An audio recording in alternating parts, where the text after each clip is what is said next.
DJ मलाही बजा मलाही बजा मलाही बजा नाचत रही कूद कूद रे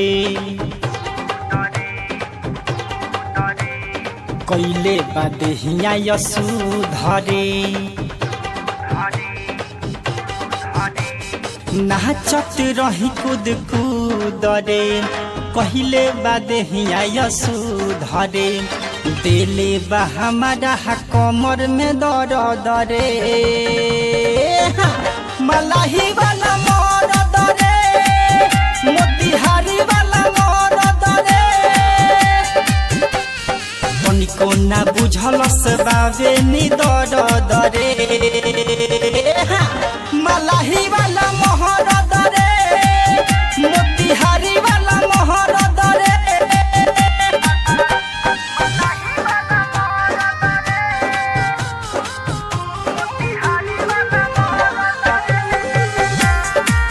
डीजे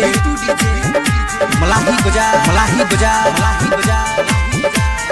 और राज वाला हमारा खा में सिरनी में कैले बा खेला रे चटिया सोनवल पहाड़पुर मझरिया के लोग मजा ले रे खेलाहू कहले बाबे बे पर दरे मलाही वाला मरद रे मोतिहारी वाला मरद रे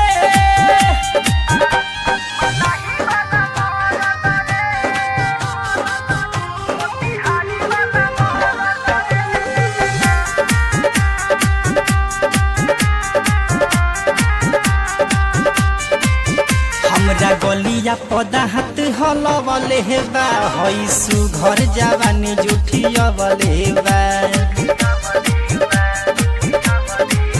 जाने कहाँ कहाँ हाथ लगवले बा हमरो मनवा पगलवले बा लागता देहले बा देहिया में सरद रे मलाही वाला मरद रे मोतिहारी वाला मरद रे